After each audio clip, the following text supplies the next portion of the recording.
Buenas tardes y bienvenidos al webinar. Si os parece, vamos a esperar un ratito, unos 30 segundos, un minuto, a que se acabe de incorporar toda la gente que está inscrita. Y en ese momento empezamos ya con la propia presentación mía de la empresa. Os explicaré un poquito cómo vamos a desarrollar el webinar y os presentaré también a Cristina, que en este caso que es la que hará la exposición final de todo el webinar. Gracias.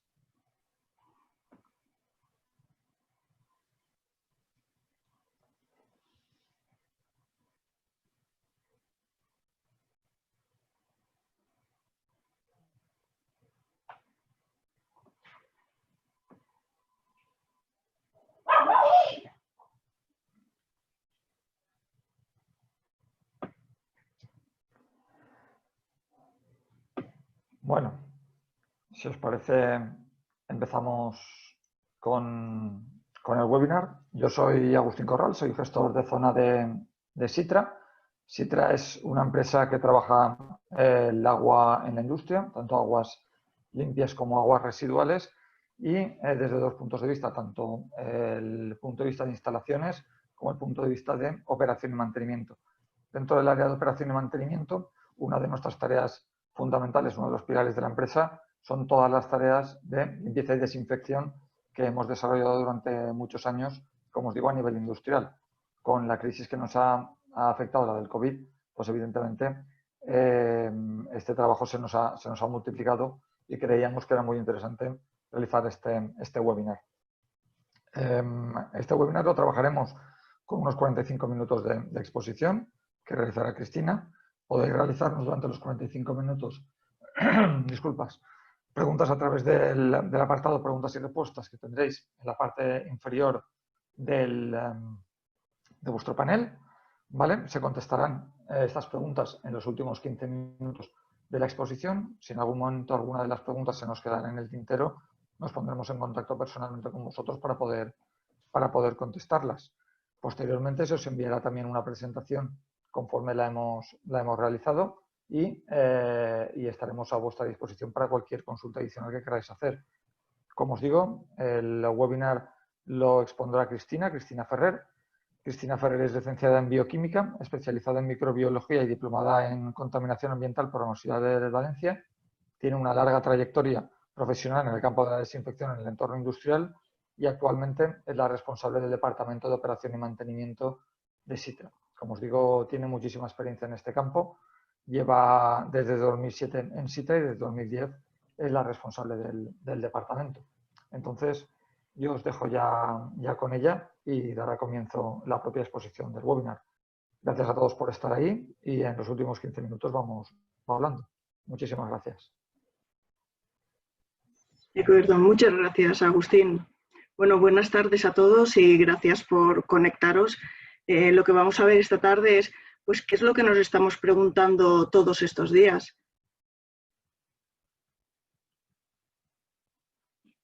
A ver. Bueno, disculpad, no sé si Agustín me puedes ayudar. A pasar la presentación. No, porque no tengo el control, lo tienes tú. Se ha quedado bloqueada y no, bueno, a ver, se ha quedado ahora. Ahora está bien, disculpad, las cosas del directo, siempre hay algún problema. Bueno, ¿qué es lo que nos estamos preguntando todos estos días? Pues lo que está pasando en el mundo. Tenemos un nuevo actor en escena, que es el virus que produce esta enfermedad, que es la que llamamos COVID-19, y dentro de las industrias, que es lo que nos ocupa, lo podemos encontrar en tres escenarios: el agua, las superficies y los ambientes. Las industrias necesitan adaptar sus protocolos de operación y mantenimiento, introduciendo buenas prácticas higiénicas e intensificando las tareas de limpieza y desinfección. Necesitamos saber cómo, cuándo, dónde y con qué podemos controlar y prevenir la presencia del virus en el entorno industrial. A estas medidas se hace necesario sumar la experiencia y cualificación técnica, y esta la podemos encontrar en empresas externas que acumulen años de experiencia en servicios integrales de desinfección y lucha activa frente a microorganismos contaminantes. Esto es lo que nos va a dar la confianza necesaria para continuar con la actividad de manera segura, tanto para las personas como para el negocio. Y bueno, y para ponernos en situación, el SARS-CoV-2 es el nuevo coronavirus, aislado por primera vez en la ciudad china de Wuhan, como ya sabréis, en diciembre de 2019. Pero de ahí que a la enfermedad que produce se le ha llamado coronavirus de diciembre de 2019 y como lo conocemos comúnmente, COVID-19, que en adelante es como la vamos a llamar. ¿De acuerdo? Entonces, ¿cómo hemos llegado a saber todo esto si los virus son súper pequeños y no los vemos? Pues, ¿cómo se descubrió este coronavirus? Pues ya en 1964, la científica June Almeida del Instituto Oncológico de Ontario, en Canadá, echando un vistazo por su microscopio electrónico, vio unos puntitos redondos y grises rodeados de radios diminutos. Sus colegas y ella observaron que estas clavijas formaban un halo alrededor del virus, algo parecido a la corona solar, y de ahí que lo que vio pasaría a conocerse como coronavirus. Es así de simple. ¿Y cómo vemos el coronavirus hoy en día? Pues bueno, esta es una imagen donde lo vemos emergiendo de células cultivadas en laboratorio y bueno, ha sido coloreada, pero vamos a lo que nos interesa. Lo que nos interesa es cómo combatirlo. Entonces, lo primero será buscar su punto débil y este lo encontramos en la envoltura. El virus es muy simple, es una caja que solo contiene las instrucciones. Por ejemplo, llega Amazon a tu casa y dentro de la caja solo encuentras un manual donde dice cómo puedes fabricar más cajas con manuales en su interior. Eso sí, con tus herramientas y tus materiales. ¿Absurdo? Pues bueno, para el virus no lo es, ya que este ha sido su éxito evolutivo. Ahora nos centramos en lo que es la caja. Esta caja está compuesta por proteínas, que serían las figuras en rojo de la imagen que estáis viendo, y las usa como llave para poder abrir las células e infectarlas. La parte que aparece en gris es la envoltura lipídica, una cubierta de naturaleza grasa que supone uno de los puntos débiles del virus y sobre el que más fácilmente podemos actuar para impedir la transmisión. A nivel molecular, el jabón desorganiza esta bicapa lipídica y extrae las proteínas, inactivando por tanto el virus. Esto significa que el lavado frecuente de las manos con agua y jabón, como nos vienen diciendo estos días, se convierte en nuestra primera barrera de defensa para evitar el contagio. Y la limpieza de los entornos industriales va a ser tan importante como la desinfección posterior que tendremos que hacer para combatirlo. El calor, la humedad, el pH son factores que también contribuyen a su inactivación. Los tendremos en cuenta en lo que vamos a ir hablando posteriormente. Entonces, para poder combatirlo, ¿qué más nos interesa saber? Pues nos interesa saber cómo se transmite, porque entre los seres humanos la vía de transmisión del SARS-CoV-2 es similar a la de los otros coronavirus. Esta se produce a través de las secreciones de personas infectadas, principalmente por contacto directo con gotas respiratorias de más de 5 micras. Esto es lo que hace, el tamaño hace que sean capaces de alcanzar distancias de hasta 2 metros máxime. Y las manos o los fómites, que son objetos como móviles, el dinero, todo lo que habitualmente manejamos. Estos objetos o las manos deben estar previamente contaminadas con estas secreciones, seguido del contacto con la mucosa de la boca, nariz u ojos. Pues, bueno, sencillo. El SARS-CoV-2 se ha detectado en secreciones nasofaríngeas, incluyendo la saliva, por eso para saber si estás infectado te toman muestras de estas mucosas. Bueno, pues a partir de aquí vamos a ver los vectores de transmisión que tenemos en nuestra industria, a través de los cuales el virus puede pasar de una persona infectada a otra. ¿Y qué nos interesa controlar? ¿Qué nos interesa controlar? El agua, los ambientes y las superficies. Estos 3 vectores. En cuanto al agua, que sería el primero, sabiendo que el virus únicamente se puede reproducir en el interior de personas infectadas, pues solo puede proceder de ellas. ¿De acuerdo? Entonces, ¿cómo podría llegar el virus a los sistemas de distribución y saneamiento de aguas? Pues ¿qué nos preguntamos? O sea, ¿cómo puede llegar el virus al agua? Pues lo primero que nos preguntamos es que si se excreta por el tracto digestivo, sería la pregunta más inmediata. Entonces ya sabemos que la vía principal para diseminar el virus es a través de las gotículas que excretamos en la tos, al hablar, etcétera, por vías respiratorias, pero también podemos diseminar el virus a través del tracto digestivo. La duración aproximada de la excreción viral en muestras fecales en los casos en que se excretan, que no son todos, o ya sabéis que el desconocimiento sobre todos estos temas es grande y que cada día es un caballo grande que nos hace avanzar.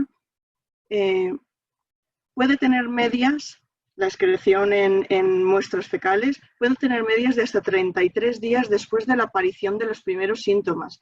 Y la excreción a través del tracto digestivo puede durar más que la del tracto respiratorio, por lo que el virus podría propagarse a través de las aguas residuales, pues llegados hasta aquí, pues sí.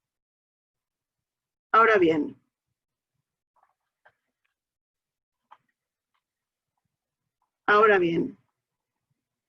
llegados hasta aquí, ¿cuánto tiempo puede sobrevivir el virus en el agua?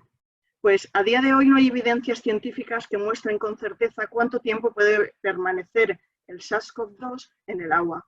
Pero según la OMS, los estudios de laboratorio de otros coronavirus indican que puede permanecer en agua contaminada fecalmente desde días hasta semanas.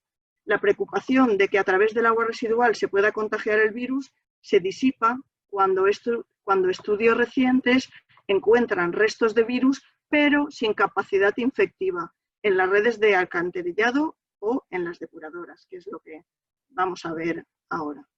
Entonces,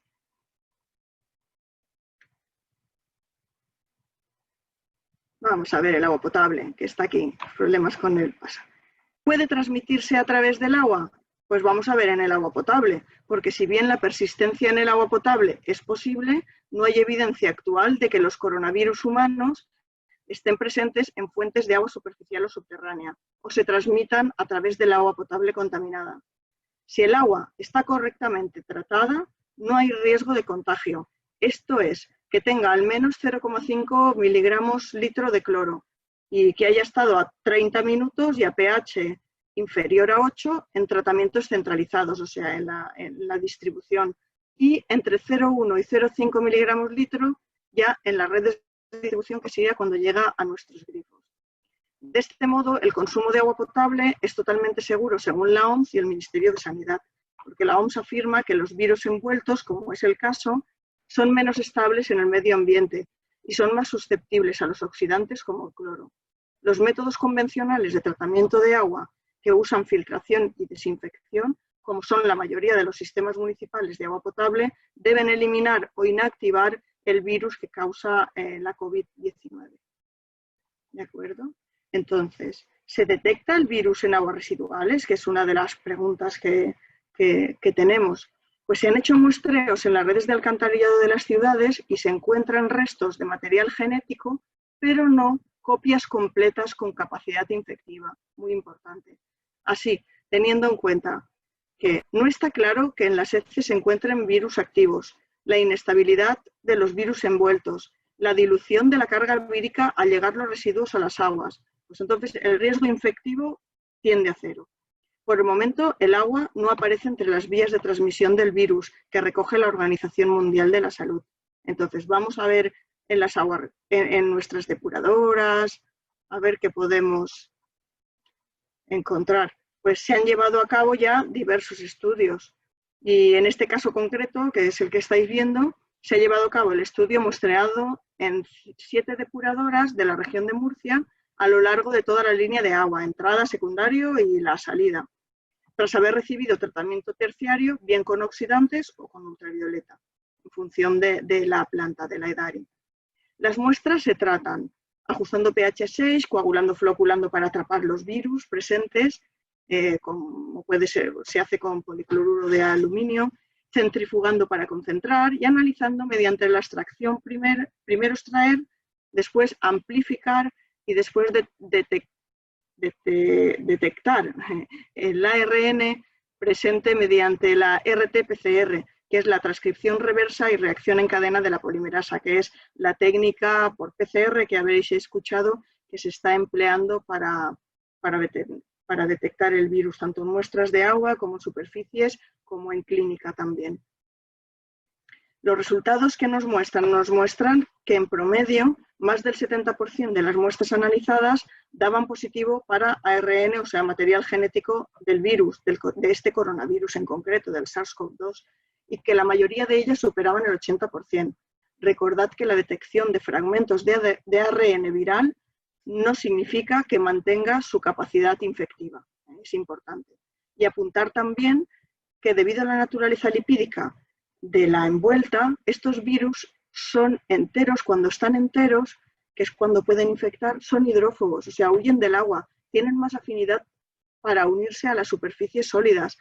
Y esto ya lo hemos confirmado, que en otros estudios, en otras depuradoras, se ha encontrado que la mayor proporción de fragmentos virales se detectan o se recogen en la línea de fangos y no en la línea de aguas. ¿De acuerdo? Sabiendo que podemos detectar el virus en el agua residual, el virus fragmentado, pero restos de él, entonces, ¿para qué nos puede aprovechar esto?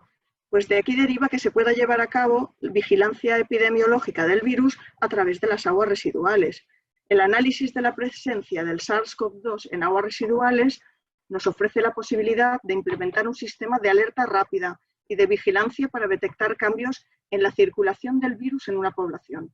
Así esto puede permitir una mejor preparación frente a una probable nueva ola de la pandemia, de esta o de otra. Los niveles detectados de virus en las aguas residuales de un área geográfica pueden utilizarse para estimar la prevalencia de la infección en una población determinada. Incluso en localidades con una baja prevalencia de COVID-19 se ha detectado SARS-CoV-2, que es el virus, en sus aguas residuales. Y entonces, ¿qué es lo que hemos encontrado? Pues que cuando se han comparado la incidencia de SARS-CoV-2, del virus, de este coronavirus, en muestras de agua residual con los casos de la enfermedad, con el número de contagios, se ha podido confirmar que el virus circulaba ya en la comunidad antes de la declaración de casos por parte de las autoridades sanitarias. ¿Y esto qué significa? Pues que analizando virus en las aguas residuales de una población podemos anticiparnos a su propagación de manera descontrolada. Y podemos prever tema sanitario. Bueno, nos quedamos aquí aún. Además, podemos detectar la circulación de los virus procedente no solo de pacientes con síntomas, que es la punta del iceberg, sino también de pacientes infectados, pero que se mantengan asintomáticos, que esta sería la ancha base del iceberg por debajo de la línea de flotación. Concretamente, quería comentaros que en la provincia de Castellón, FACSA, junto con el Ayuntamiento de Castellón, inicia el proyecto COVID Water para detectar la presencia de SARS-CoV-2 en aguas residuales. Se están cuantificando fragmentos de ARN del virus para que estos datos contribuyan a anticiparnos a posibles reinfecciones, teniendo especialmente en cuenta el proceso de desescalada en el que ahora nos encontramos y que todos conocéis. Entonces, va un poco por su cuenta, veo en la presentación. Intento controlarla. Entonces, sabiendo esto, ¿qué ocurre con el coronavirus en las aguas industriales? Pues ya sabemos que el agua potable es segura, que es la de consumo para los trabajadores, pero ¿y el agua que empleamos para el lavado de frutas y verduras también? Y el lavado de cajas en el sector cárnico y el baldeo de todas las líneas de producción y la incorporación a producto final, tanto en las bebidas, comidas preparadas, etcétera. ¿Qué ocurre con esta agua? Pues no se tienen datos todavía ni se me ha mapeado la presencia del coronavirus en las industrias, pero infiriendo las conclusiones de que se disponen sobre agua en otros ámbitos, podemos suponer que si se mantienen las condiciones de tratamiento para desinfectar en cada caso y los controles analíticos habituales para evaluar el grado de contaminación microbiológica, pues no hay riesgo de presencia del SARS-CoV-2 en el entorno industrial. En cuanto a las instalaciones por las que pasa agua, que también tendremos preguntas al respecto, como son los descalcificadores, los filtros, las plantas de ósmosis, las calderas, los circuitos de refrigeración, pues entendemos que no hay riesgo de permanencia del virus porque, a diferencia de las bacterias, este no es capaz de reproducirse en el ambiente. Entonces, uno de los controles microbiológicos que se lleva a cabo de manera general en todos los sectores industriales es la prevención y control de Legionela, por lo que comentábamos que debemos continuar con la prevención y control habitual que teníamos en nuestras instalaciones. ¿De acuerdo? Entonces, ¿qué ocurre con la legionela y el coronavirus? Pues tenemos dos escenarios. Antes de esta situación del COVID-19, la OMS y el Centro Europeo para el Control de Enfermedades ya estaban estudiando medidas para reforzar el control de la legionelosis, que es una enfermedad en progreso que mata a una de cada 10 personas que la contraen, o una de cada 4 en el ámbito hospitalario. Es a tener en cuenta también. Entonces, la legionela, que es una bacteria ambiental presente en el agua, importante, es ambiental, que prolifera en las instalaciones que la utilizan y es capaz de reproducirse en su interior. Es la principal diferencia con el coronavirus. La legionela también causa una neumonía grave, que está infradiagnosticada, pero se contrae por inhalación de aerosoles desde las instalaciones que los generan en la industria habitualmente, en duchas también, fuentes públicas, etc. Los síntomas no son específicos porque tiene fiebre, tos seca, dificultad al respirar. ¿Os suenan estos síntomas? Pues son los mismos que para la COVID-19 y previo diagnóstico pues no somos capaces de diferenciar entre ambas, en la etiología de ambas enfermedades. Entonces, respecto a todo esto que ha ocurrido, pues después del COVID, muchas instalaciones que usan agua han sido cerradas o poco utilizadas para frenar la propagación del coronavirus. Y de este modo están favoreciendo las condiciones para la proliferación de legionela. La reapertura adecuada de los edificios que han permanecido cerrados en los últimos 2 meses va a ser muy importante para minimizar estos riesgos. Además, pues ya existe evidencia clínica de coinfecciones por patógenos respiratorios comunes asociados a la infección del coronavirus por el SARS-CoV-2. Esto ha ocurrido, se ha detectado en pacientes a los que normalmente le ha sobrevenido la muerte, por lo tanto es digno de estudio. Y de entre ellas, un 20% de estas coinfecciones, el agente causal era Legionella pneumófila. De ahí la importancia de controlar no solo el coronavirus, y para no olvidarnos de los patógenos oportunistas que tenemos en nuestras instalaciones y que debemos controlar. Entonces, vamos a ver qué diferencias tenemos entre Legionella y este coronavirus que tenemos ahora. Entonces, para que nos quede claro a todos, Legionella es una bacteria ambiental importante que llega a las instalaciones a través del agua de aporte, en pequeñas cantidades, eso sí, no infectivas, y el coronavirus tiene como única opción llegar al circuito de agua de una instalación industrial. ¿Cómo puede llegar? Lo hemos comentado antes, pues solo puede llegar a través del agua residual y, por supuesto, procedente de contaminación fecal. Bien, la Legionella se reproduce en el interior de nuestra instalación una vez ha llegado, y el coronavirus no se puede reproducir fuera de su hospedador, que somos nosotros, por lo que no le queda más que cuando llega a nuestra instalación desaparecer. Legionella se transmite por aerosoles generados por una instalación que maneja agua y que produce aerosoles. Y el coronavirus, importante, se transmite de persona a persona.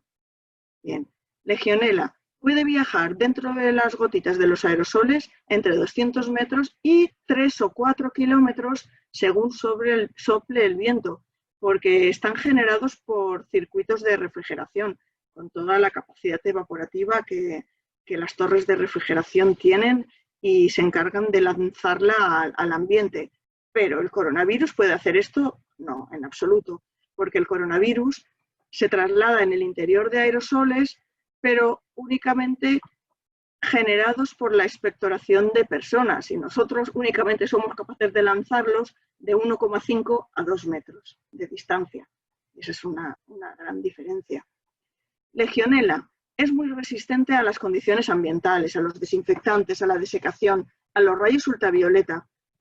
Se protege en el interior de las amebas. Esto es objeto de otro webinar, os lo contaremos en otro foro.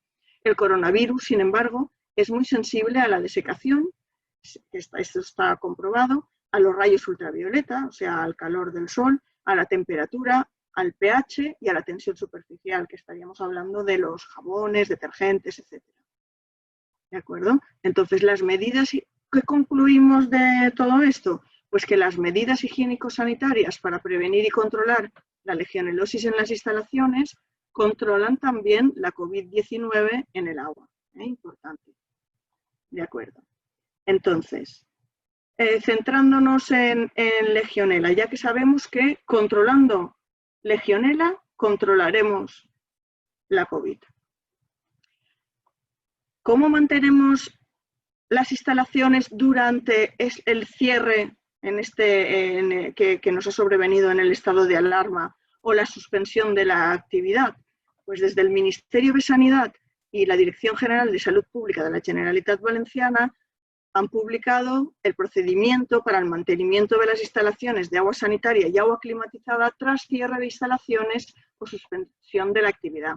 Entonces, ¿qué hago durante el cierre o suspensión de mi instalación? Pues se minimizan las tareas de mantenimiento, pero se mantienen las instalaciones bajo control, muy importante. En el agua fría de consumo humano, ¿qué hacemos? Pues no hay que cerrar la llave de la cometida ni del grupo de presión, que es lo primero que hubiéramos pensado, y que se queden todas las tuberías en carga. Con depósitos intermedios debemos elevar los niveles de cloro a 1,5, 2 ppm. Si tenemos descalcificador, tenemos que parar, vaciar y bypassear el sistema. Semanalmente purgar puntos extremos de cada ramal y control semanal de cloro, tanto en el aljibe si tenemos como en los puntos terminales. Y en el sistema de agua caliente sanitaria, pues este sí que tenemos que pararlo y dejar enfriar primero. ¿Y qué sistemas? Pues todos los que generen calor, calderas, placas solares, cogeneración, termos eléctricos. A las 24 horas de haber parado, que ya suponemos que se habrá enfriado, tenemos que purgar y sustituir el agua que había por agua del circuito de agua fría sanitaria de consumo humano. Y a esto entonces le aplicamos el procedimiento de agua fría que habíamos comentado anteriormente. ¿De acuerdo? Entonces, ¿qué tenemos que hacer antes de la nueva? Ya hemos parado la instalación y la estamos manteniendo. Pero ¿qué tenemos que hacer ahora antes de la nueva puesta en servicio? Pues entendiendo que se han llevado a cabo las tareas de mantenimiento anteriormente citadas, para el agua fría de consumo humano, las llaves y los grifos se irán abriendo secuencialmente. Eso en habitaciones, en vestuarios, etcétera, porque recordad que la llave de paso no se había cerrado. En depósitos intermedios vuelven los niveles de cloro ya un poquito más bajos, a 0,8, 1 ppm. Para el descalcificador que habíamos parado, pues tenemos que iniciar una regeneración por arranque manual y después continuar con su actividad, con su funcionamiento. Si tenemos cloradores, tenemos que calibrarlos y tenemos que limpiar los filtros de la entrada principal. Ante cierres superiores a un mes, en caso de que hubiéramos cerrado la instalación por un periodo más de 4 semanas, que para algunos ha sido el caso, pues tenemos que hacer análisis de control del agua potable en el depósito intermedio si tenemos. Y esto será según el Real Decreto 140 para aguas de consumo humano. Tenemos que hacer limpieza y desinfección general de las instalaciones antes de la apertura si corresponde por fecha o si se ha cerrado por más de un mes y no han tenido en cuenta las actuaciones